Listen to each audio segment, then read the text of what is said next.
Masing-masing medan punya keistimewaan sendiri. Kita mulai dari yang pertama. Medan juang Islam yang pertama adalah dakwah. Yang kedua, medan juang Islam yang kedua adalah hisbah. Adapun yang ketiga, medan juang Islam yang ketiga adalah jihad. Sekali lagi saya ulangi, medan juang Islam ada yang pertama dakwah, yang kedua hisbah, yang ketiga jihad. Saudara, ketiga medan juang ini digeluti oleh Nabi kita tercinta Sayyiduna Muhammad sallallahu alaihi wasallam, dan beliaulah manusia yang sempurna dan menjadi uswatun hasanah untuk setiap medan juang tersebut. Ibadallah, Nabi contoh yang terbaik untuk dakwah, Nabi contoh yang terbaik untuk hisbah, dan Nabi juga contoh yang terbaik untuk jihad di jalan Allah Subhanahu wa ta'ala. Untuk jelasnya kita akan bahas pada malam hari ini satu persatu, insya Allah. Kita mulai dari yang pertama. Pak, Bu, ini sengaja saya sampaikan sebab saya lihat di kita punya negeri mulai dari sejumlah kalangan ulama, kiai, apalagi yang namanya pejabat, mereka ini banyak yang semrawut amburadul di dalam mengartikan medan juang Islam. Mereka tidak bisa membedakan mana dakwah, mana hisbah, mana jihad, sehingga semuanya mereka pukul rata harus dengan metode yang sama. Ini tidak bisa dan tidak boleh terjadi, saudara. Maka itu malam ini insya Allah akan kita lihat apa beda antara dakwah, hisbah, dan jihad, serta apa perannya masing-masing, dan bagaimana metode yang diajarkan oleh Nabi kita tercinta Sayyidul Anbiya wal Mursalin, Nabiyuna Muhammad sallallahu alaihi wasallam. Kita mulai dari yang pertama. Bapak Ibu yang saya cintai, medan juang Islam yang pertama adalah dakwah. Sekali lagi, apa? Dakwah. Apa sih arti dakwah? Dakwah itu dari bahasa Arab da'a yad'u dakwatan, artinya mengajak. Dakwah itu artinya mengajak. Yang namanya mengajak, Pak, yang namanya mengajak, Bu, harus santun, harus ramah, harus arif, harus bijak, harus lembut, harus bertata krama. Yang namanya mengajak harus simpatik agar menarik.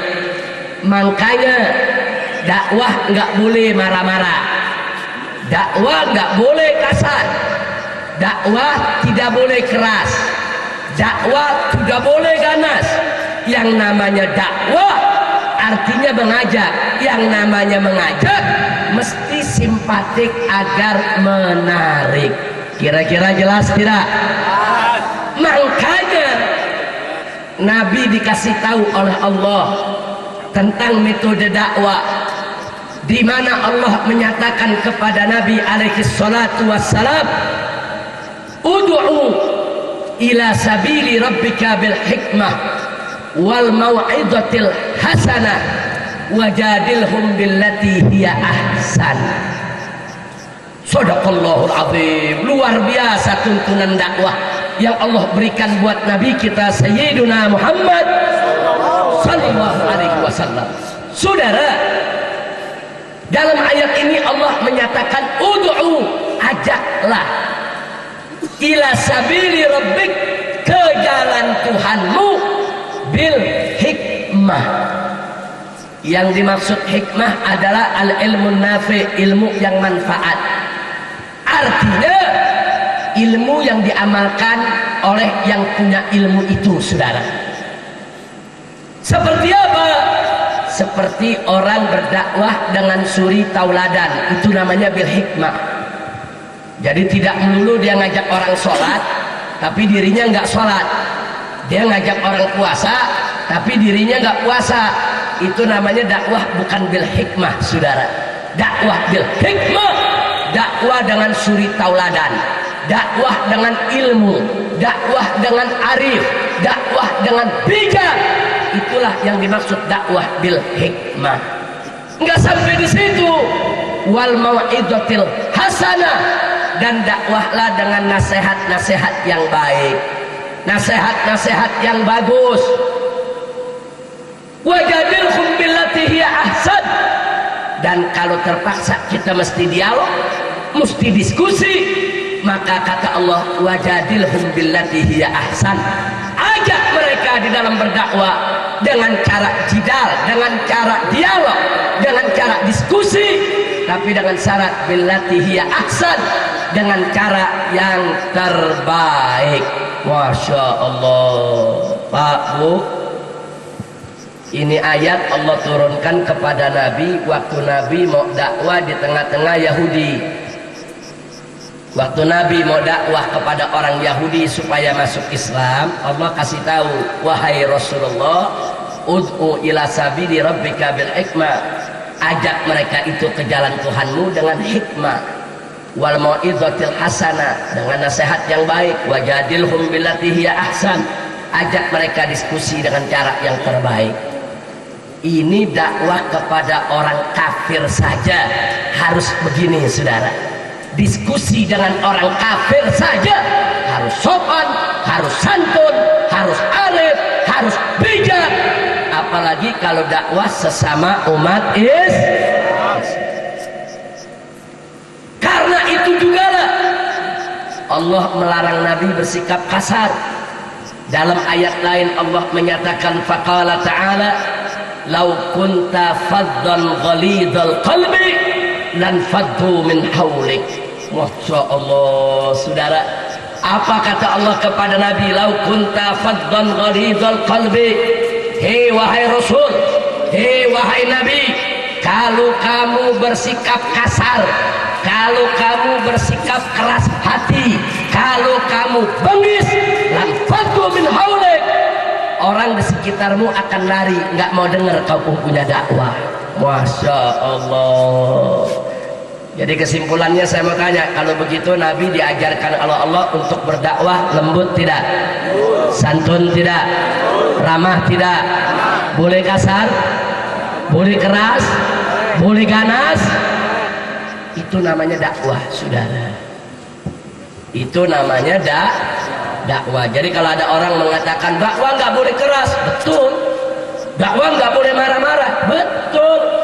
Dakwah nggak boleh kasar, betul. Dakwah itu mesti lembut, mesti santun, betul.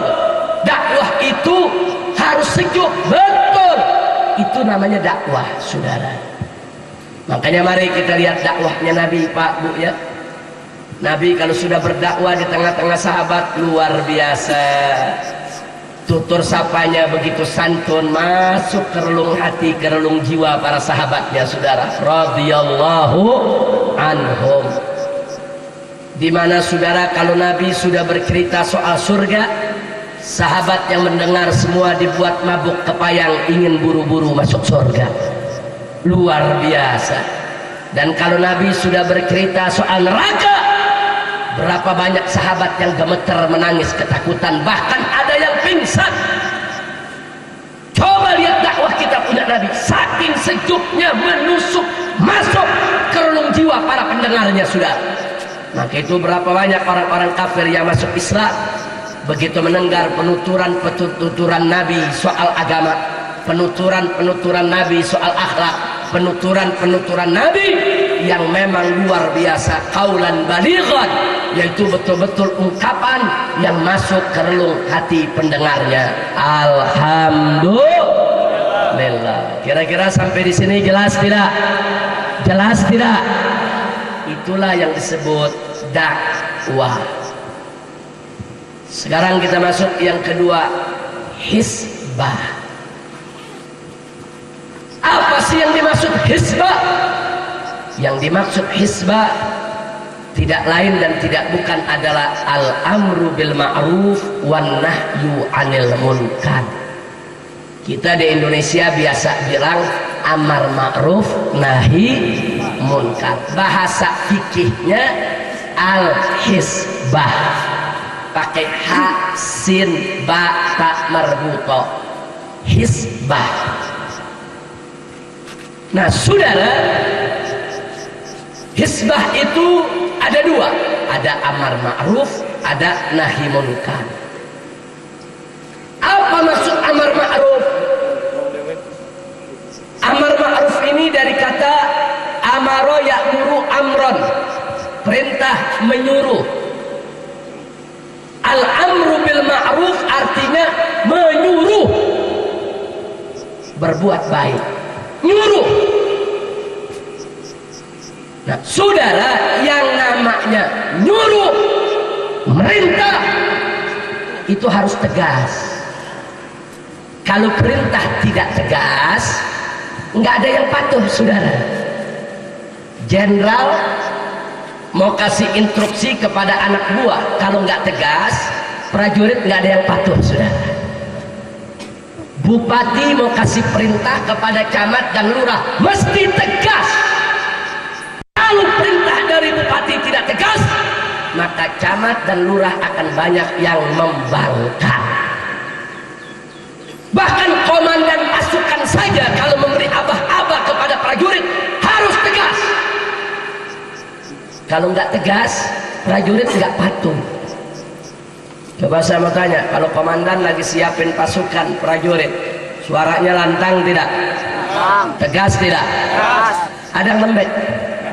Siap. Ada begitu? Ada panglima begitu? Siap, gerak. Ada? Bubar pasukan sudah. Coba lihat panglima komandan pasukan tempur, siap, gerak. Suara lantang, tegas. Kenapa?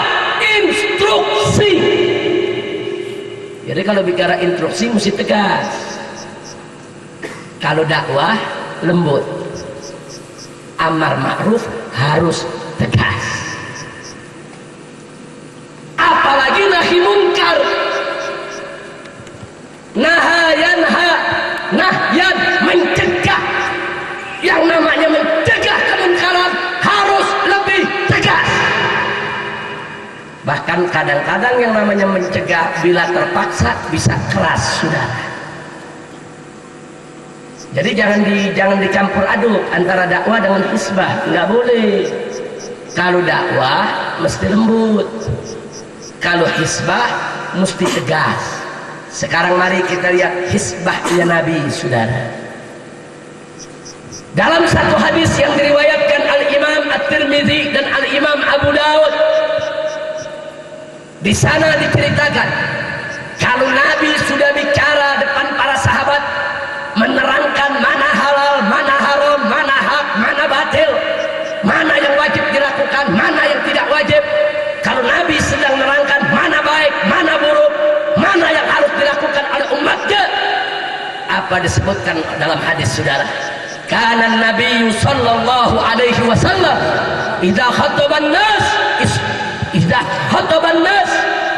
marra wajhu.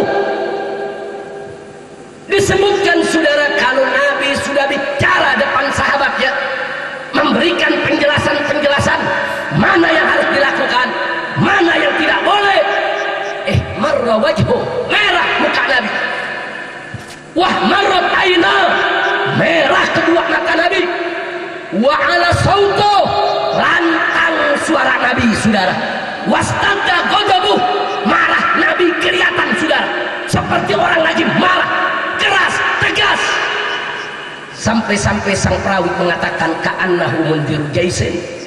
Saking kerasnya Nabi memberikan instruksi, arahan, bimbingan, petunjuk.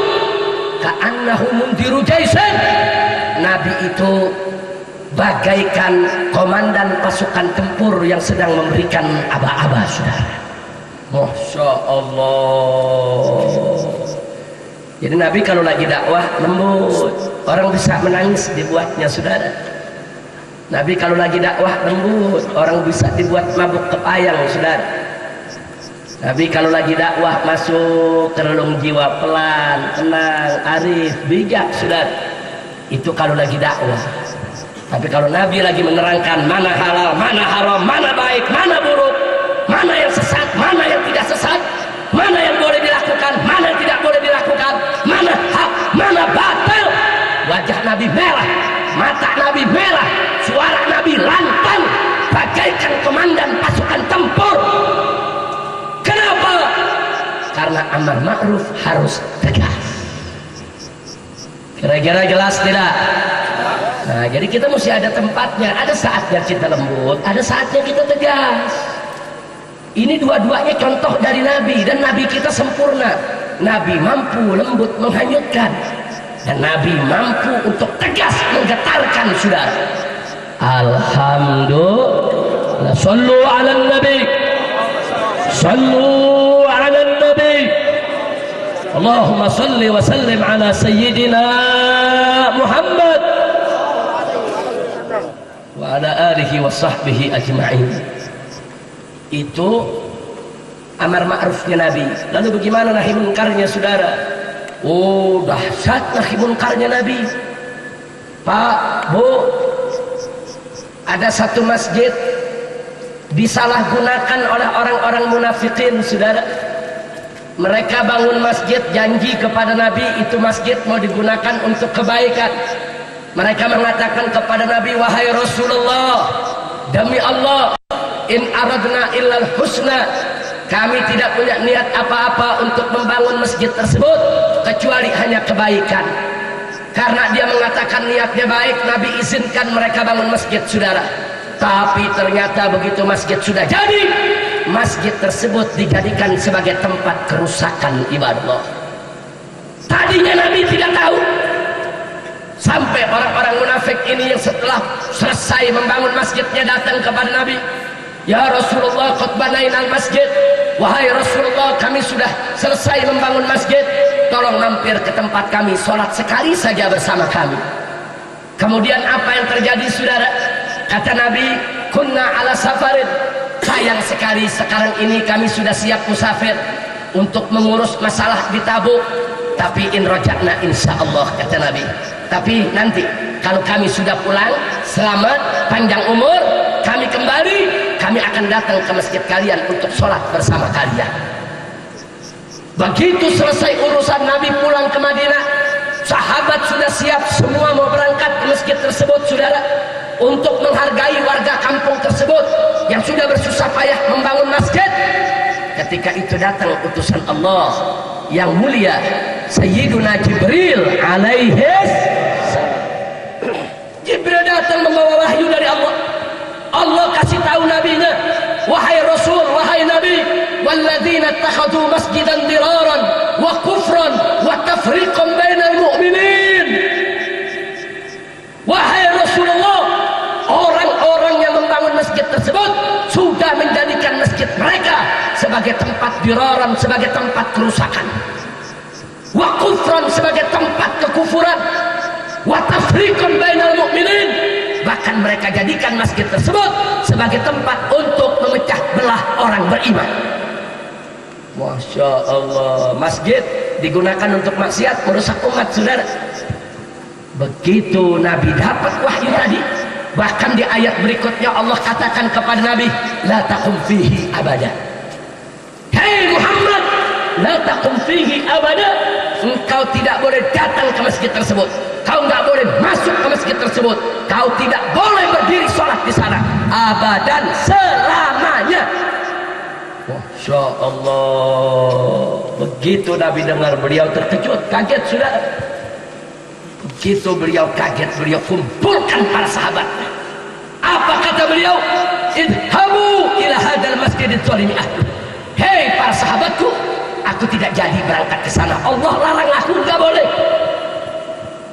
Kata Nabi, idhabu, berangkatlah kalian ila hadal masjid ini ahluh, berangkat kalian datangi itu masjid yang pengurusnya sudah berbuat zalim. Masjid dijadikan tempat untuk mecah belah orang beriman. Sampai di sana kata Nabi, fahdimuhu, rubuhkan itu masjid, wahrikuhu, dan bakar itu masjid. Masya Allah. Para sahabat dapat perintah begitu, sami'na wa ata'na ya Rasulullah. Kami dengar, kami siap lakukan ya Rasulullah. Mereka berangkat. Sampai di sana pengurus masjid disuruh keluar semua, jamaah disuruh keluar, masjid itu dirubuhkan dan dibakar rata dengan panah, saudara. Inilah yang disebut Masjid Dirar. Kenapa dibakar oleh Nabi? Karena Nabi melihat di situ ada kemunkaran yang luar biasa, merusak persaudaraan umat Islam, ingin menghancurkan persaudaraan orang beriman. Ini kemunkaran dan ini harus dicegah oleh Nabi, saudara. Itu nahi munkarnya Nabi. Saya tanya kepada yang hadir, tegas tidak? Tegas tidak? Tegas tidak? Saudara, masjid dipakai ngerumpi oleh orang-orang munafik, ngejelekin sahabat, ngadu domba umat, itu merusak. Itu namanya masjid merusak umat. Sekarang saya tanya, pabrik minuman keras merusak umat tidak? Jujur jawab semua yang ada di sini, merusak tidak? Merusak. Tempat pelacuran merusak tidak? Merusak. Sarang aliran sesat merusak tidak? Merusak. Tempat perjudian merusak tidak? Merusak. Sarang-sarang film porno merusak tidak? Merusak. Nah, sekarang saya mau tanya lagi, kalau masjid saja yang merusak boleh dibakar, bahkan dibakar oleh Nabi, lalu bagaimana pabrik minuman keras? Bakar tidak? Jawab semua, bakar tidak? Bakar. Kalau masjid saja, masjid dipakai untuk merusak umat, dibakar oleh Nabi. Lalu bagaimana pabrik minuman keras, sarang judi, sarang narkoba, sarang aliran sesat? Takbir. Itu namanya hisbah, saudara. Itu namanya hisbah, bukan dakwah, bukan, lain lagi. Kalau ada ustadz datang ke lokasi pelacuran, mengumpulkan pelacur terus memberikan nasihat agar mereka taubat, itu dakwah namanya. Itu namanya dakwah. Apa boleh begitu Habib? Bagus, memang harus begitu, dakwah. Tapi kalau sudah laskar FPI datang ke tempat pelacuran, rubuhin, bakar, itu bukan dakwah, hisbah. Lo apa itu benar juga Habib? Baru nggak ada yang salah di sana, saudara. Dakwah memang harus lembut, hisbah memang harus tegas. Masya Allah, kira-kira jelas tidak? Jelas tidak? Jadi jangan dicampur aduk. Ada yang protes FPI apa-apaan tuh, kok dakwah begitu? Ini kita bukan lagi dakwah, lagi hisbah. Kalau dakwah lembut, kalau hisbah memang mesti tegas, saudara. Nah, jadi supaya umat jangan rancu. Yang mampu dakwah silakan dakwah, yang mampu hisbah silakan hisbah. Masing-masing harus saling menghargai. Kira-kira jelas tidak? Jelas tidak? Dakwah dikasih contoh dari Nabi, hisbah ada contohnya dari Nabi. Kita punya dalil. Ini bukan ngarang, saudara. Nabi yang mengerjakan. Sallu ala nabi, sallu ala nabi, Allahumma salli wa sallim ala sayyidina Muhammad ala alihi wa sahbihi ajma'in. Itulah yang disebut dengan hisbah. Nah, sekarang yang ketiga, jihad. Saudara, kalau bicara jihad, jihad ini bukan lembut, bukan tegas, keras. Loh kenapa? Sebab pengertian jihad di dalam ilmu syariat adalah al-qitalu fi sabilillah, perang di jalan Allah. Jihad secara bahasa badlul juhdi fi ta'atillah, mengerahkan segala kemampuan untuk taat kepada Allah. Betul. Sholat dengan sungguh-sungguh jihad, cari nafkah yang halal, jihad. Puasa dengan sungguh-sungguh, jihad. Itu makna umum. Yang saya bicarakan di sini bukan makna umum, makna khusus. Jihad fil makna istilahi, fil makna syar'i, fil makna fikhi, al-qitalu fi sabilillah. Jihad dalam arti khusus menurut para fuqaha ahli syariat, jihad itu adalah perang di jalan Allah. Nah, kalau yang namanya perang, ada pertumpahan darah, ada pemusnahan harta benda, bahkan ada nyawa yang melayang, saudara. Itu perang. Karenanya yang namanya perang tidak ada kelembutan. Nggak ada perang lembut, saudara. Ada perang lembut main kitik-kitikan? Nggak ada, saudara. Bahkan perang bukan lagi tegas, mesti kelas. Itu perang, saudara. Makanya kita lihat perangnya Nabi alaihi salatu wassalam di perang Badar. Berapa banyak sahabat Nabi yang terbunuh? Berapa banyak orang kafir yang terbunuh? Bahkan di perang Uhud, berapa puluh sahabat Nabi yang terbunuh, mati syahid, saudara. Sampai Nabi, saudara, jatuh dari kudanya. Pak, Bu, Anda mesti tahu, Nabi kalau sudah mimpin perang, beliau menjadi panglima, beliau tidak ngumpet di kemah, tidak. Bukan kayak jenderal zaman sekarang. Jenderal zaman sekarang, prajurit perang dia nunggu di kemah, begitu prajurit kalah dia ambil helikopter dia lari. Itu jenderal zaman sekarang, betul? Betul. Nabi enggak, saudara. Nabi memimpin perang, beliau di atas kuda perangnya paling depan, beliau yang memberikan komando, gempur musuh, saling serang. Bahkan di perang Uhud, saudara, beliau terjatuh dari kudanya, beliau dihantam oleh musuh sampai gigi geraham beliau pecah, saudara. Sampai jidat beliau kening ini pecah, saudara. Sampai pundak beliau kena senjata terbelah. Sampai Nabi terluka. Ini perang, dan itu dilakukan oleh Nabi kita Sayyiduna Muhammad sallallahu alaihi wasallam. Bahkan di saat-saat kritis, begitu Nabi sudah terjatuh dalam keadaan luka, musuh mengepung, ada yang siap menunjukkan anak panahnya, ada yang siap melempar tombaknya. Mereka ingin bunuh kita punya Nabi, saudara. Ketika itu beberapa orang sahabat setia Nabi, saudara, begitu lihat Nabi di saat kritis, mau ditumbak, mau dipanah, mereka rame-rame lari menuju Nabi. Mereka tomprok badan Nabi. Sahabat menumpuk untuk menutup badan Nabi. Kenapa? Mereka sediakan punggung mereka agar badan mereka yang dipanah, agar badan mereka yang ditombak. Mereka siap mati asal jangan Nabi yang mati. Takbir. Ini perang. Jadi jujur, kalau gitu perangnya Nabi lembut atau keras? Lembut atau keras? Darah tertumpah, sudah. Enggak ada perang lembut. Kita berhadapan dengan musuh, perang lawan Amerika. Tentara Amerika mau nembak kita. Nah, tahu-tahu begitu kita mau tembak, kita pakai dakwah. Ud'u ila sabili rabbika bil hikmah. Kita mesti lembut, tidak kita bolong duluan. Betul? Enggak, kalau yang namanya perang adu duluan, saudara. Kau tembak saya atau saya yang tembak kau duluan. Bunuh atau dibunuh, itu perang. Nah, makanya mesti dipisah. Jangan ayat dakwah dibawa ke perang, nggak boleh. Jangan juga dibalik, ayat perang dibawa ke dakwah, nggak boleh. Nah, kalau ayat perang, mari kita lihat apa kata Allah dalam Al-Quran kepada Nabi. Qala Allah subhanahu wa ta'ala li nabiyhi sayyidina Muhammad. Allah menyatakan kepada nabinya yang tercinta, saudara, apa kata Allah? Qala ta'ala ya ayuhan nabi jahidil kuffara wal munafiqin waghluz alaihim. Subhanallah. Kata Allah, ya ayuhan nabi, wahai nabi, jahidil kuffara wal munafiqin, perangi orang-orang kafir, perangi orang-orang munafik, waghluz alaihim, perlakukan mereka dengan keras.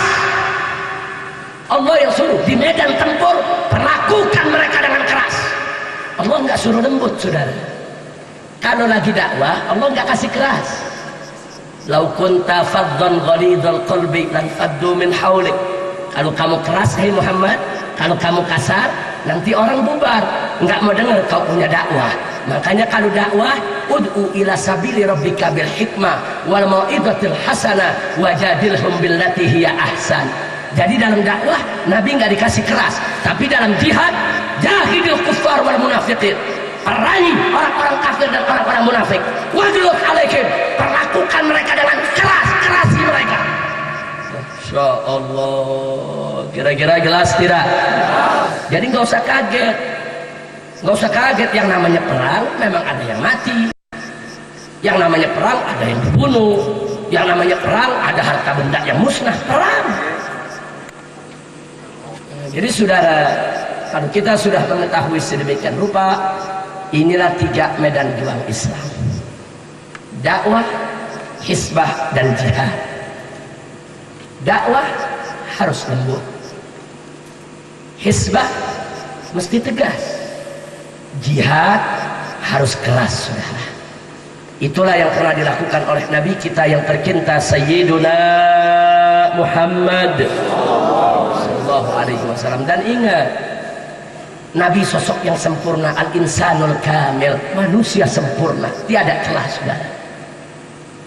Justru karena kesempurnaan Nabi itulah beliau mampu dakwah dengan sangat mempesona. Beliau mampu melakukan hisbah dengan penuh wibawa, dan beliau mampu, saudara, untuk melakukan jihad dengan gagah dan beraninya. Itulah Nabi kita Sayyiduna Muhammad sallallahu alaihi wasallam. Nah, lalu bagaimana dengan kita di zaman sekarang, saudara?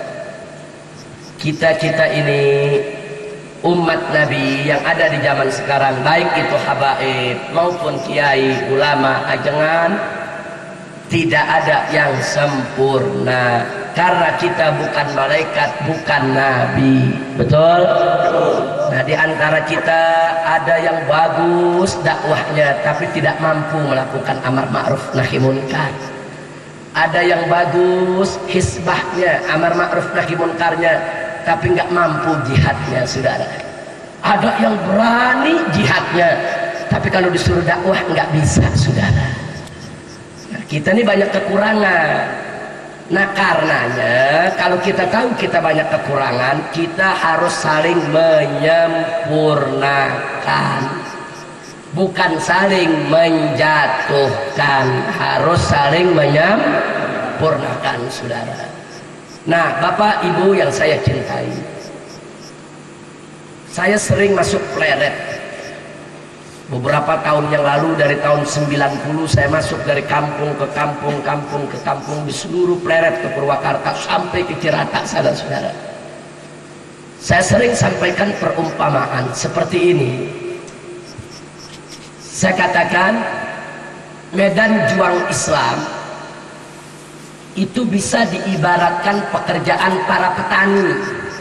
Pekerjaan para petani.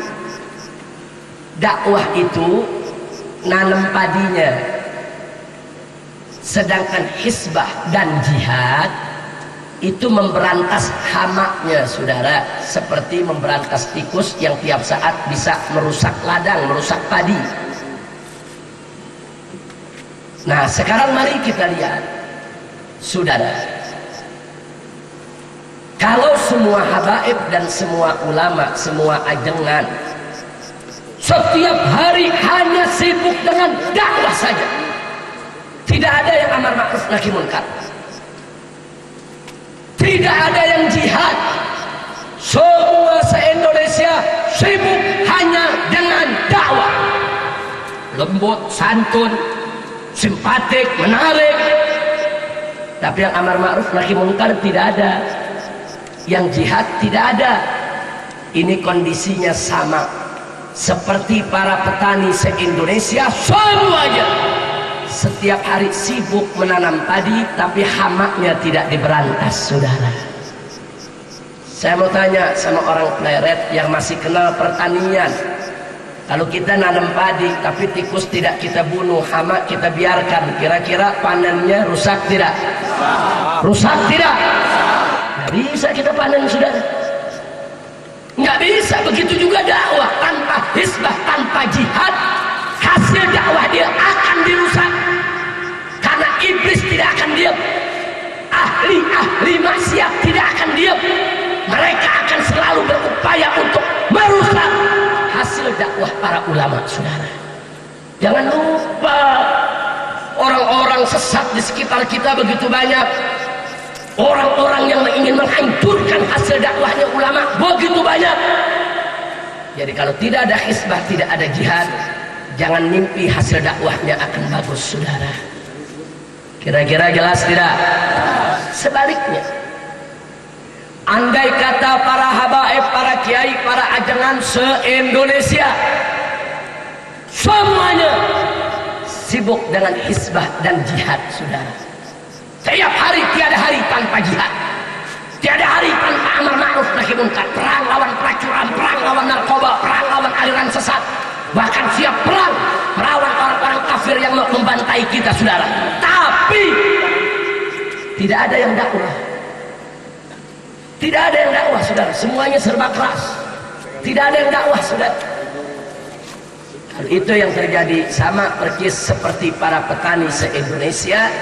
Tiap hari sibuk memberantas hama, setiap hari sibuk membunuh tikus, padinya nggak ditanam-tanam.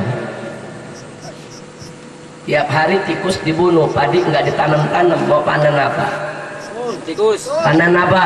Tikus. Mau panen tikus? Oh. Jadi saudara, sengaja saya sampaikan begini supaya kita tahu betapa pentingnya dakwah, betapa pentingnya hisbah, betapa pentingnya jihad. Ini ketiga-tiganya harus kita laksanakan, nggak boleh kita tinggal, saudara. Bahaya. Petani yang cerdas, petani yang ideal, petani yang menanam padi sekaligus juga memberantas hama. Tapi tidak setiap petani mampu. Ada petani yang pintar mencangkul tanah, pintar meluku tanah, pintar menebar bibit, saudara. Tapi begitu untuk memberantas hama, dia tidak tahu caranya, saudara. Bagaimana dengan petani macam ini? Tidak apa-apa, dia mampu menanam dengan baik, teruskan saja nanam padi. Lalu bagaimana memberantas hamanya? Silakan minta bantuan saudaranya yang punya keahlian dan keterampilan dalam pemberantasan hama. Dengan bekerja sama, sinergi, panennya tetap akan berhasil. Betul? Begitu juga ulama, begitu juga para habaib. Habaib yang ideal, ajangan yang ideal, kiai yang ideal, ulama yang ideal, ulama yang melakukan semua medan jua. Dia dakwah, dia hisbah, dan dia jihad, saudara. Karena itu yang dilakukan oleh Nabi dan para sahabat. Nabi dan semua sahabat, mereka semua dakwah, mereka semua hisbah, dan mereka semua jihad. Nggak ada mereka pisah, sudah. Jadi habaib yang ideal, habib yang ideal, kiai yang ideal, ulama yang ideal, ajangan yang ideal, yang mau dakwah, mau hisbah, dan mau jihad sekaligus. Tapi tidak semua habib bisa, tidak semua kiai dan ajangan bisa. Ada yang pinter dakwahnya, nggak mampu hisbah dan jihadnya, saudara. Ada yang berani jihadnya, tapi nggak bagus dakwahnya, saudara. Pada kondisi semacam itu nggak apa-apa, biarkan saja ulama yang hanya mampu dakwah, teruskan dakwahnya, silakan. Tapi syarat dia harus mendukung, menyokong, minimal mendoakan ulama-ulama lain yang melakukan hisbah dan jihad, saudara. Begitu juga sebaliknya, mereka yang mampu jihad, teruskan jihadnya. Tapi jangan lupa, di sela-sela perjuangan dia. Doa mujahidin itu makbul, saudara. Doanya orang yang berjihad luar biasa. Selipkan doakan saudara-saudaranya yang sedang berdakwah, saling dukung, saling cinta, sinergi, umat Islam akan jaya, saudara. Betul, betul. Jadi jangan saling menjatuhkan. Oh, ada Habib, ada Kiai, ada ajengan yang dakwahnya lembut, saudara. Nah, kemudian begitu dia lembut, pengikutnya banyak, orang hormati dia, kemudian apa? Tertipu, gurur. Dia merasa dirinya paling suci, kemudian yang lain disalahkan sama dia, saudara. Oh, kalau ada orang hizbah jihad, merasa apa tuh? Itu nggak sesuai dengan Nabi. Itu ekstremis, itu radikalis, itu teroris. Dia tertipu, dia merasa dirinya yang paling suci, saudara. Ini dia nih, kadang-kadang orang dakwah lembut, lupa diri, merasa diri sok suci, saudara. Nggak boleh. Begitu juga sebaliknya. Ada yang jihadnya hebat, hizbahnya hebat, keluar masuk penjara, saudara, ditembak, mau dibunuh orang, dia lawan, Allah kasih kemenangan, luar biasa. Tapi akhirnya lupa diri dari jadi sok jago, saudara. Begitu sok jago dia celak orang yang dakwah lembut. Apa tuh? Habib-habib, kiai-kiai ajakan yang dakwahnya lembut, lembek kayak bubur, ayam sayur, sontoloyo. Masya Allah, enggak boleh, saudara. Ini namanya takabur, sok jago. Betul? Enggak boleh. Yang lembut dukung yang tegas, doain. Yang tegas lembut, yang tegas dukung yang lembut, dan doakan, saudara. Ini yang akan membuat kita jaya. Selembut apapun, kalau dia sudah mencela, mencaci maki ulama lain yang melakukan hizbah atau jihad, berarti dia sudah salah jalan, saudara. Setegas dan seberani apapun dia di dalam melakukan jihad, tapi ternyata seenaknya dia mencaci maki, merendahkan, melecehkan mereka yang berdakwah dengan lembut, berarti mereka juga sudah salah jalan, saudara. Nah, maka itu kita lihat diri kita mampunya di mana. Anda mampu tiga-tiganya, mampu dakwah, hizbah, jihad, laksanakan tiga-tiganya. Oh, Anda cuma mampu satu, dakwah saja, teruskan dakwahnya, saudara. Syaratnya satu, jangan langgar syariat, titik. Anda mau lembut boleh, asal jangan langgar syariat, jangan menghalalkan yang haram, mengharamkan yang halal. Anda mau berjuang dengan tegas, silakan. Yang penting jangan langgar syariat, jangan menghalalkan yang haram atau mengharamkan yang halal. Anda mau jihad dengan keras, silakan, tapi juga jangan melanggar syariat. Tidak boleh untuk menghalalkan yang haram dan mengharamkan yang halal. Nah, itulah medan juang yang perlu kita kenal, apa yang disebut dakwah, hizbah, dan jihad. Kira-kira jelas tidak? Paham tidak? Jadi saya mau tanya semua yang ada di sini, dakwah medan juang Islam ada berapa? Yang pertama, yang kedua, yang ketiga. Baik, dakwah itu mesti keras atau lembut? Tegas atau lembut? Baik, yang namanya hizbah, saudara, saya tanya, lembut atau tegas? Lembut atau tegas? Yang namanya jihad, lembut atau keras? Jadi nggak usah kita saling menyalahkan. Kira-kira paham tidak? Iya, jangan begitu kita lihat ada laskar FPI serbu tempat sarang film porno dihancurkan. Wah, ini nggak sesuai sunnah Nabi. Masa dakwah begitu? Dakwah kan mesti lembut. Ya, dakwah mesti lembut tuh bukan lagi dakwah, Pak. Itu lagi hizbah. Hizbah memang harus tegas. Kalau dakwah lembut, datang ke tempat pelacuran, kumpulkan pelacur, nasihati biar dia tobat kembali ke jalan Allah, itu dakwah. Nah, yang mampu untuk dakwah begitu silakan. Itu juga berat, saudara. Kenapa? Karena dakwah dengan lembut di hadapan pelacur, Anda butuh iman kuat. Kalau Anda imannya nggak kuat, selesai dakwah tawar menawar, bisa kacau, betul? Rontok tidak iman. Makanya yang dakwah begitu imannya mesti kuat. Dakwah, kumpulkan pelacur, kasih nasihat biar tobat, imannya mesti kuat, nggak boleh tergoda, saudara. Makanya tadi saya katakan, ini medan juang semua memerlukan syarat-syarat yang khusus, memerlukan orang-orang yang khusus. Nggak sembarang orang bisa memainkannya. Alhamdulillah. Kesimpulannya, apakah kita dakwah hizbah atau jihad? Kita wajib untuk bersatu di jalan Allah. Betul? Allah menyatakan dalam Al-Quranul Karim, faqala ta'ala wa'tasimu bihablillahi jami'a wa la tafarraqu. Berpegang teguhlah kamu sekalian kepada hablullah, kepada tali Allah, kepada hukum Allah, kepada ajaran Allah yang dibawa oleh Nabi alaihi salatu wassalam, oleh para ahlul baitnya, oleh para sahabatnya, oleh para ulama salaf kita. Pegang teguh. Wala tafarraqu. Jangan sekali-kali engkau sekalian bercerai-berai. Jadi saya tanya semua, siap bersatu tidak? Siap bersatu tidak? Siap bersatu tidak? Takbir. Alhamdulillah. Tapi ingat, kalau saya katakan bersatu, bukan sembarang bersatu, bersatu dalam yang hak. Sebab di Indonesia sekarang banyak orang bersatu dalam korupsi. Jadi korupsinya berjamaah, rame-rame. Bersatu dalam maksiat, bersatu dalam dosa, nggak boleh.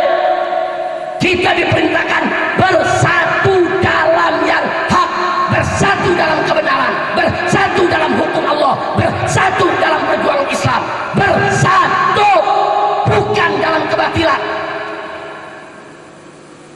Saya diprotes, Habib Rizik, Anda ceramah di mana-mana bicara persatuan, tapi Anda sendiri pernah ribut tuh sama satu kiai. Di mana bersatu? Saudara, Habib dengan Habib, atau kiai dengan kiai, atau Habib dengan kiai, mustahil bisa bersatu kalau yang satu memperjuangkan yang hak, yang lain membela yang batil. Nggak bisa, saudara. Allah mengatakan dalam Al-Quran, faqala ta'ala wa la talbisul haqqa bil batil. Jangan kau campur adukan antara yang hak dengan yang batil. Nggak boleh, hak dan batil tidak boleh disatukan dan tidak akan pernah bisa bersatu. Hak dan batil mustahil akan bersatu.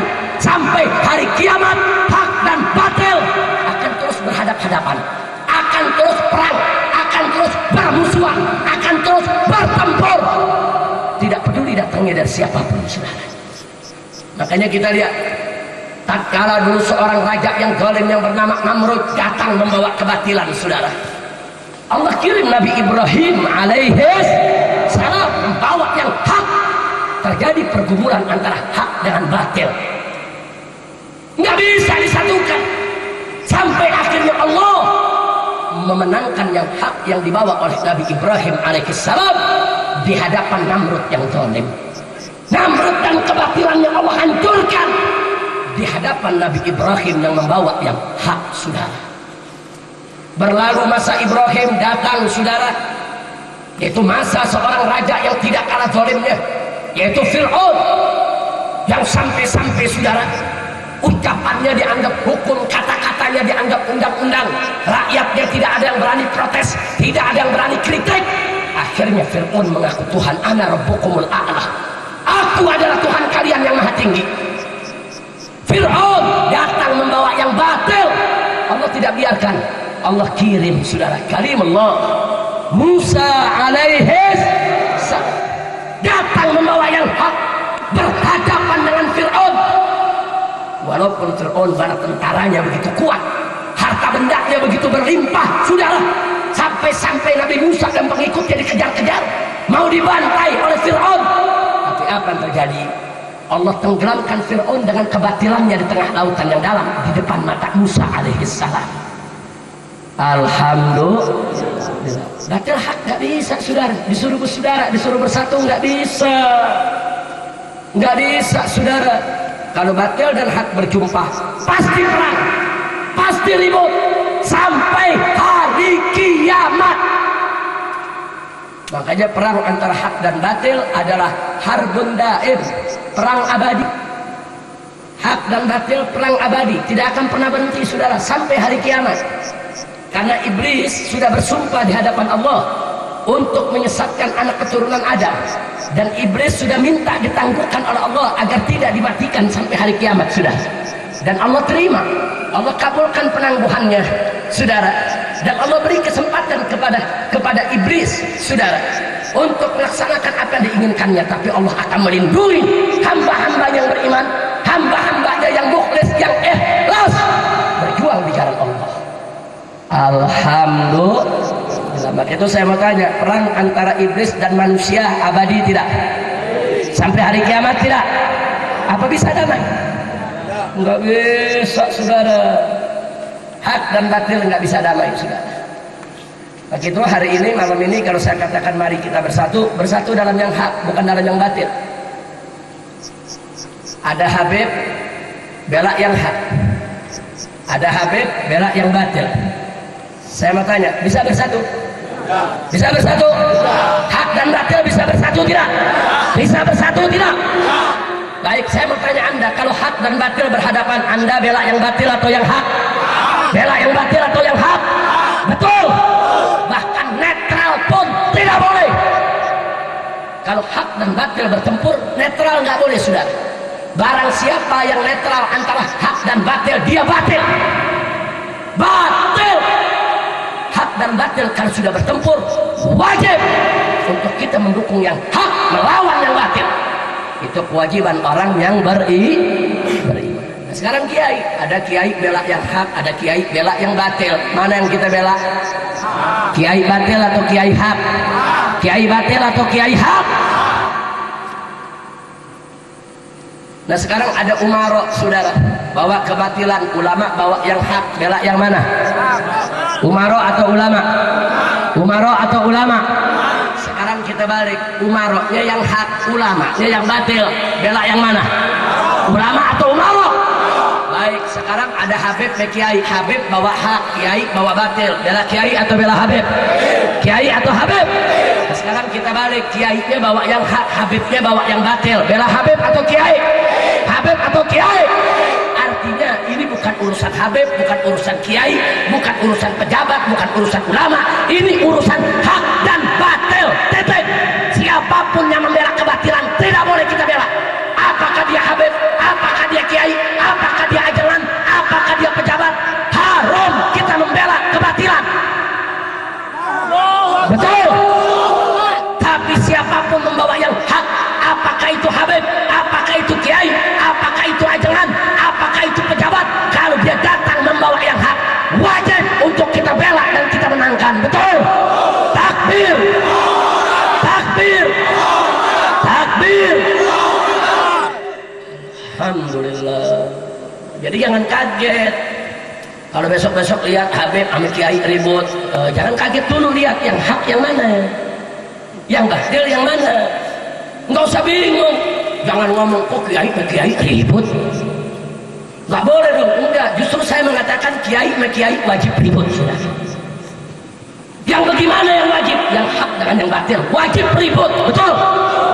Nggak bisa dia damai, saudara. Tapi kalau kiai hak dengan kiai hak tidak boleh ribut, wajib damai, betul. Tapi kalau yang batil nggak bisa. Makanya kalau saya ditanya Habib kiai sama kiai boleh berkelahi tidak? Ya tergantung. Kalau kiainya hak, sama-sama hak, nggak boleh diribut. Tapi kalau kiai yang satu hak, kiai yang satu batil, wajib ribut, wajib ribut.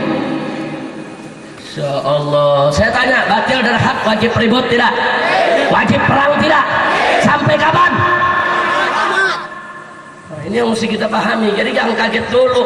Nah, sekarang saya mau tanya, ada kiai, saudara, meminta kepada pemerintah supaya Ahmadiyah dibubarkan karena dia aliran sesat, betul? Saya tanya, ini kiai tuntutannya batil atau hak? Batil atau hak? Terus ada kiai lagi bela Ahmadiyah, malah dibilang Ahmadiyah nggak sesat. Saya tanya, ini ajaran kiai macam ini hak atau batil? Hak atau batil? Mana yang kita mesti bela, batil atau hak? Batil atau hak? Takbir. Jadi nggak usah peduli, saudara, siapapun, mau Habib, mau kiai, mau siapapun coba-coba bawa kebatilan, saudara, nggak boleh kita biarkan. Nggak boleh. Jatuhnya para habaib, Nabi kita tercinta Sayyiduna Muhammad sallallahu alaihi wasallam dan keluarga Nabi, para ahlul bait, Fatimah Zahra, Sayyidina Husain, Sayyidina Hasan, Sayyidina Ali radhiyallahu taala anhum ajmain. Tidak ada yang membawa kebatilan, saudara. Datu-datunya para habaib, kakek moyangnya para habaib, dari mulai Rasul dan para ahlul baitnya, semua datang membawa yang hak, tidak membawa kebatilan. Makanya kita lihat sampai Sayyidina Husain ibn Ali ibn Thalib radhiyallahu ta'ala an untuk membela yang hak, beliau rela untuk mengorbankan nyawanya sampai dibantai di padang Karbala, saudara. Insya Allah. Jadi ini urusan hak batil. Kenapa Sayyidina Husain mengorbankan nyawanya? Kenapa dia rela dibunuh di tengah padang Karbala bersama keluarganya, saudara? Kenapa? Jawabannya singkat, karena dia tidak ridho untuk tunduk kepada kebatilan. Begitu anak cucu Nabi sampai hari ini dimanapun mereka berada, wajib untuk membela yang hak, tidak boleh tunduk kepada kebatilan, saudara. Takbir. Insya Allah. Ketika Sayyidina Husain radhiyallahu ta'ala anhu dibantai di padang Karbala, bahkan anaknya yang masih bayi pun yang bernama Ali al-Asghar dibunuh, saudara. Anak-anak beliau dibunuh, keponakannya dibunuh, adik-adiknya dibunuh, saudara. Tapi ada beberapa keluarga yang tidak dibunuh ketika itu. Satu-satunya putra Sayyidina Husain di Karbala yang tidak dibunuh adalah Imam Ali Zainal Abidin radhiyallahu ta'ala anhu. Andai kata Imam Ali Zainal Abidin dibunuh, maka hari ini habaib dari turunan Sayyidina Husain tidak ada, saudara. Inilah pertolongan Allah. Beliau diselamatkan oleh Allah. Akhirnya beliaulah yang menurunkan keturunan Sayyidina Husain sampai hari ini, sehingga sampai keturunannya menginjakkan kakinya di bumi Indonesia untuk menyebarkan Islam di negeri ini. Itulah yang kita kenal dengan nama Wali Songo. Mereka semua habaib dari turunan Sayyidina Husain. Kemudian belum lagi habaib-habaib yang lainnya datang ke Kalimantan, datang ke Irian, datang ke Maluku, datang ke Ambon, datang ke Sumatera. Mereka di mana-mana menyebarkan Islam. Alhamdulillah. Jadi kalau zaman sekarang ada kiai, ada ustadz mengaku ngerti Islam, mengatakan keturunan Nabi sudah tidak ada, dia nggak baca sejarah. Suruh ngaji yang benar. Kalau ngajinya belum sampai, jangan jadi kiai dulu, saudara. Baca dulu yang betul. Jangan seenaknya ngomong turunan Nabi udah nggak ada, semuanya udah habis, semuanya udah dibantai. Kau baca sejarah di mana? Nggak boleh kita menafis sedemikian rupa. Ini fakta sejarah. Ada jaminan dari Allah dan Rasulnya, dan wajib umat Nabi Muhammad SAW untuk cinta kepada ahlul bait Nabi, cinta kepada keluarga Nabi, cinta kepada keturunan Nabi. Tetek. Tapi saya ingatkan kepada para habaib tidak boleh mengemis cinta, saudara.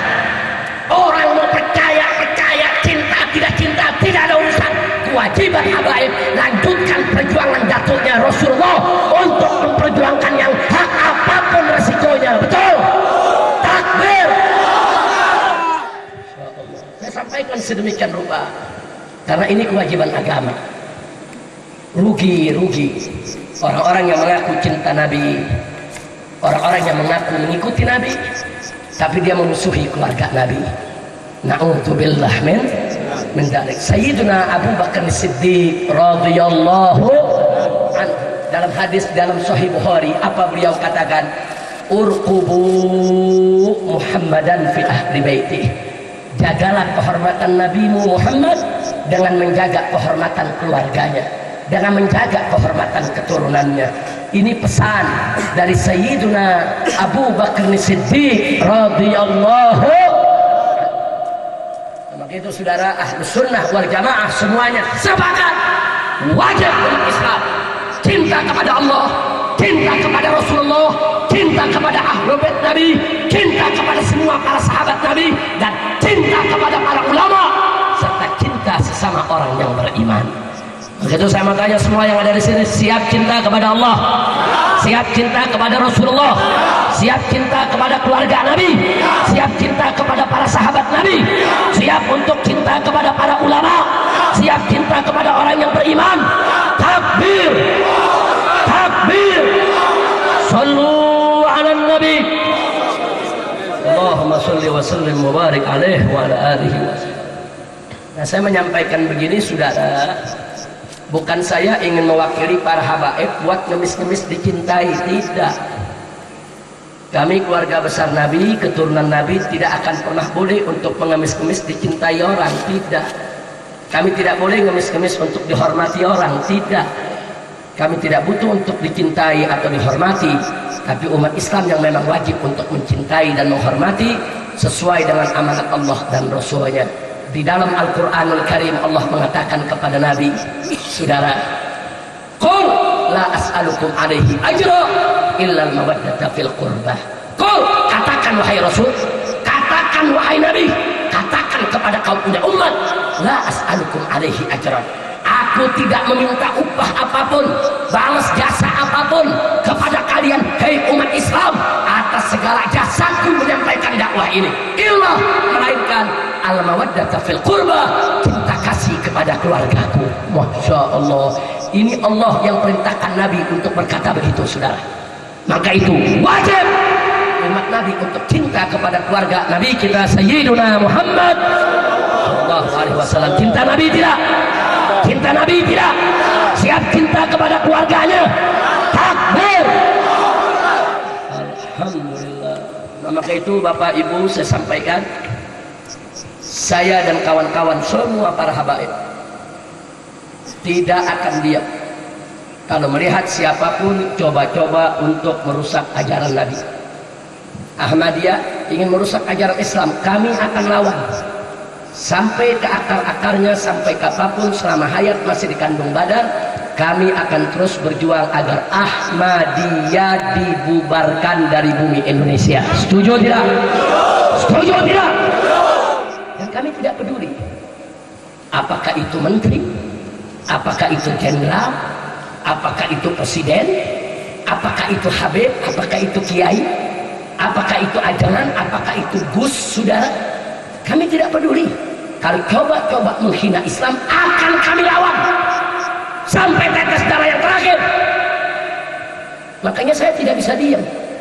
Begitu ada seorang tokoh yang dianggap wali mengatakan Al-Quranul Karim kitab suci yang paling porno di dunia, biadab. Saya tidak peduli siapapun yang mengatakan ini, saudara. Apakah dia seorang habib, apakah kiai, apakah seorang gus, apakah dianggap wali, ini kalimat sudah menghina Al-Quran, menghina Allah, menghina Rasul, menghina Islam. Anda boleh buka kitab Sulamut Taufik, man istahza'a bil Quran faqad irtadda, barang siapa yang memperolok-olok Al-Quran, melecehkan Al-Quran, menghina Al-Quran, maka dia murtad. Kalau dia sampai matinya tidak taubat, tidak kembali mengucapkan 2 kalimat syahadat, mati dalam keadaan kafir, murtad, keluar dari Islam. Saya nggak peduli mau yang ngomong itu jenderal, menteri, presiden, mau habib, saudara, walaupun dia keturunan Rasul. Ada habib bicara begitu, kafir. Begitu juga kiai, mau gusnya, saudara, saya nggak peduli, mau gas, jis, gus, nggak ada urusan. Kalau berani menghina Al-Quran, mereka menghina Islam, murtad, kafir, kami lawan. Jadi jangan, habaib jangan diancam-ancam. Wah, Habib Rizik kalau begitu nanti saya jegat. Iya. Habib mau diancam, mau dijegat-jegat, ya. Nggak jenderal aja gue lawan, apalagi dia. Jangan, saudara, jangan. Polisi mau nangkep saya, mesti ngerain pasukannya 5.000 orang, pakai senjata lengkap. Saya cuma sendiri, mau ditangkap sampai 5.000, dipikir rampok apa gitu. Jangan, kita nggak bakal mundur, saudara. Jangan. Kami abna'ur Rasul, kami para habaib keturunan Rasulullah, demi Allah. Kalau kami sudah berjuang untuk membela Islam, selangkah pun kami tidak akan pernah mundur. Malam hari ini seorang habib dibunuh karena memperjuangkan Islam. Besok akan lahir ribuan habib-habib yang lainnya untuk melanjutkan perjuangan saudara. Jika malam hari ini ada ustadz, ada kiai, ada ajangan yang dibunuh karena membela Islam, besok akan ada ribuan ajangan, ribuan kiai yang akan melanjutkan perjuangan walaupun dibunuh 1000 kali. Takbir, takbir, takbir. Alhamdulillah. Nah, ini yang saya mau sampaikan ibadah. Jadi selama kami hayat masih di kandung badan, kami tidak akan ridha siapapun mencoba-coba untuk merubah-rubah ajaran datuk kami, agama yang dibawa oleh kakek moyang kami, yaitu Nabi kita tercinta, Nabi kita semua, Sayyiduna Muhammad Sallallahu Alaihi Wasallam. Satu hal saya sampaikan, kami para habaib di Indonesia bukan orang asing, kami penduduk negeri ini saudara, kami termasuk bangsa Indonesia ini. Kenapa? Karena dulu kakek-kakek kami ketika mereka datang dari Timur Tengah ke Indonesia, mereka tidak ada yang bawa istri saudara. Kakek saya, kakek Habib Abdullah, kakek-kakek kami saudara datang ke Indonesia tidak ada yang bawa istri. Mereka datang, mereka dakwah, mereka berhubungan dengan masyarakat Indonesia, dan mereka kawin dengan perempuan-perempuan Indonesia. Nenek kami orang Indonesia semua. Nenek saya orang Betawi saudara. Nenek saya dari bapak orang Betawi, nenek saya dari ibu orang Sunda saudara. Kenapa? Karena kakek-kakek kami datang kemari berdakwah, mereka tidak bawa istri. Sampai di sini mereka saling berasimilasi, mereka menikah dengan orang-orang Indonesia. Karena itu yang ada dalam darah kami, darah keluarga Rasul dan juga darah moyangnya orang Indonesia. Jadi kami bukan orang asing di sini. Kami bukan non-pri, kami tidak siap untuk dikatakan non-pri. Kami pribumi Indonesia. Di mana kami berpijak, di situ negeri kami. Di mana kami dilahirkan, di situ tanah air kami. Di mana kami berada, di situ kami akan berjuang untuk membela agama, membela negara, membela bangsa sampai tetes darah yang terakhir. Takbir. Nah, ini sengaja saya sampaikan. Nah, nanti ada mengatakan, oh Habib itu kan orang asing, Habib itu kan bukan orang Indonesia, Habib itu kan numpang. Kurang ajar sudah. Kalau para habaib tidak datang ke negara Republik ini, saudara, tidak ada Wali Songo. Kalau tidak ada Wali Songo yang menginjakkan kakinya di Pulau Jawa, tidak ada yang masuk Islam, saudara. Nah, jadi sekali lagi, kami para habaib yang ada di Indonesia, alhamdulillah, kami adalah bangsa Indonesia, kami adalah rakyat Indonesia. Kami di sini tidak menumpang atau menyewa, tapi ini adalah tanah kelahiran kami, ini adalah negeri kami. Karena itu kami tidak rela kalau Indonesia dirusak oleh siapapun, saudara. Jadi Bapak Ibu jangan salah paham lagi ke depan bahwa kami dari Front Pembela Islam, begitulah kami berjuang selama ini. Kami berjuang tidak gerusa-gerusu. Sebelum saya akhiri ceramah ini saudara, saya mau ingatkan, kami berjuang tidak gerusa-gerusu. Kalau ada tempat maksiat yang kami mau tutup, kami selalu tulis surat dulu. Kami kasih tahu Pak Lurah, Pak Camat, sampai Gubernur. Kami kasih tahu anggota Dewan di DPRD, kami kasih tahu Kapolsek, Kapolres, sampai Kapolda, saudara. Kadang-kadang kami harus menunggu 3 bulan, 6 bulan. Kalau nggak ditanggapi juga, kita kirim surat kedua. Kalau nggak ditanggapi juga, kami kirim lagi surat ketiga. Tolong dong Pak, itu tempat pelacuran ditutup. Masyarakat sudah tidak suka, itu tempat merusak. Kadang-kadang kami tunggu jawaban hampir 1 tahun, saudara. Kalau 1 tahun sudah tidak ada tindakan, kami demo damai dulu, baca sholawat, baca istighfar. Kenapa kami demo? Mungkin selama ini kami kirim surat, hurufnya kecil-kecil. Jadi saya dan kawan-kawan perlu demo supaya bawa spanduk hurufnya gede biar pejabat bisa baca. Mungkin selama ini kami dialog dengan santun sopan, mungkin suara kami nggak terdengar. Jadi kami demo bawa toak yang gede biar pejabat budaknya baik.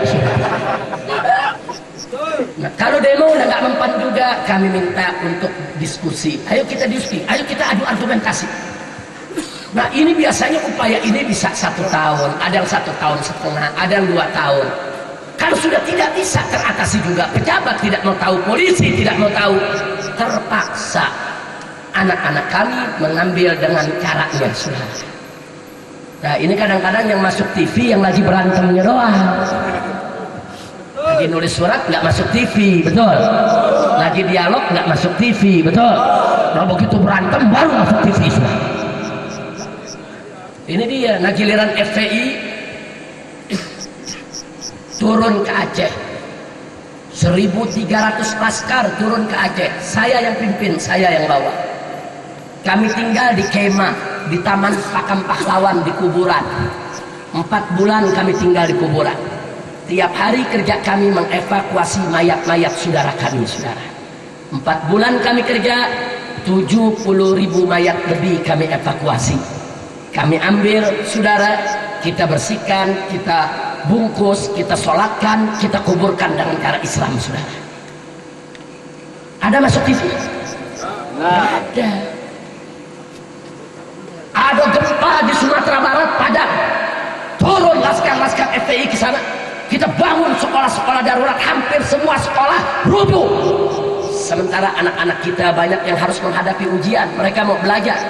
Kalau nunggu bantuan dari pemerintah, saudara, 1 tahun lagi baru sekolah mereka bisa dibangun. Bukan 1 sekolah yang rubuh, semua sekolah.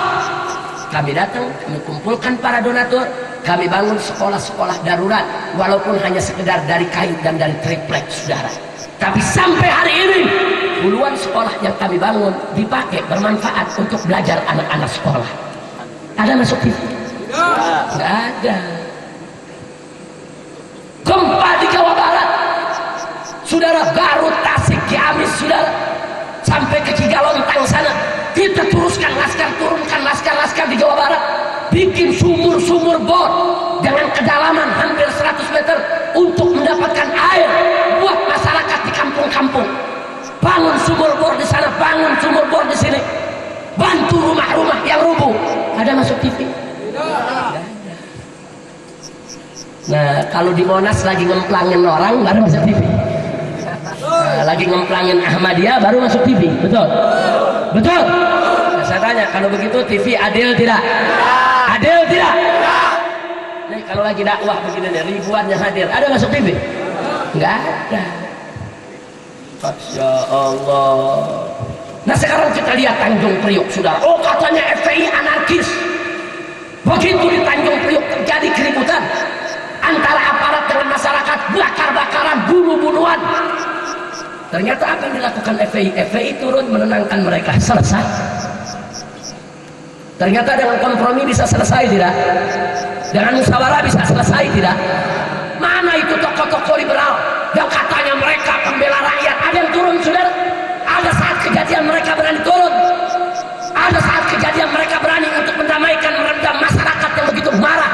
Yang kalau melihat aparat sudah ada semangat untuk membunuh dia. 81 kendaraan dibakar, saudara. Di mana itu tokoh-tokoh yang sok alim, yang sok memperjuangkan hak-hak asasi manusia, yang pura-pura jadi pahlawan? Begitu sudah tenang, baru mereka datang, saudara. Dari pahlawan kesiangan. Begitu udah datang belakangan pakai nyalain masyarakat lagi.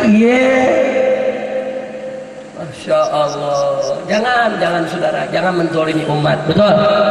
Betul?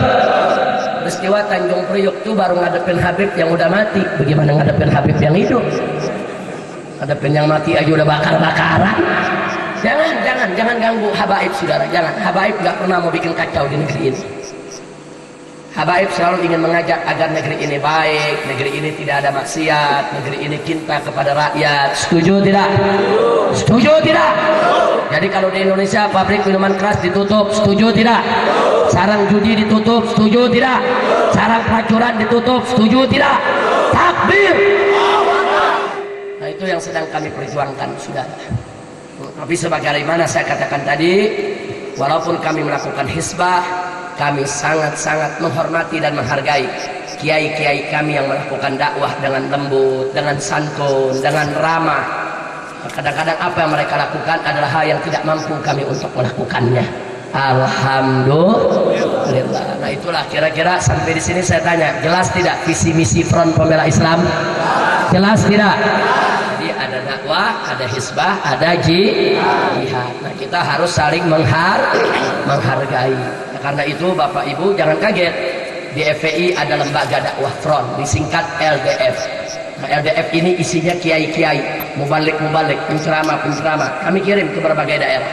Kami kirim ke pelosok-pelosok, kami kirim juga ke pulau-pulau terpencil. Nah, itu kami punya program dakwah. Jadi mana ustadz-ustadz yang lembut, yang santun, yang arif, yang bijak, yang tabah, yang tahan banting. Mereka mau bersedia ngajar di pelosok-pelosok, saudara, kita kirim mereka ke pelosok-pelosok. Alhamdulillah. Nah, untuk kisbahnya amar ma'ruf nahi munkarnya, Anda bisa lihat sendiri bagaimana laskar-laskar FPI di mana-mana, bukan hanya di Jakarta, di mana-mana mereka selalu melakukan reaksi-reaksi yang positif untuk menutup tempat-tempat maksiat yang ada. Dan Anda bisa lihat berapa banyak tempat maksiat yang ditutup karena perjuangan mereka. Di Sumedangnya, di Bandungnya, di mana-mana tempat banyak lokalisasi-lokalisasi yang ditutup, yaitu anugerah dari Allah, barakah dari Allah yang Allah berikan kepada anak-anak kami yang berjuang dengan ikhlas tanpa dibayar. Alhamdulillah. Jadi kami juga melakukan hisbah jihad. Kami juga tidak berhenti untuk melakukan jihad. Ketika Ambon bergejolak, ketika Pusu bergejolak, kami kirimkan laskar-laskar kami untuk perang di sana.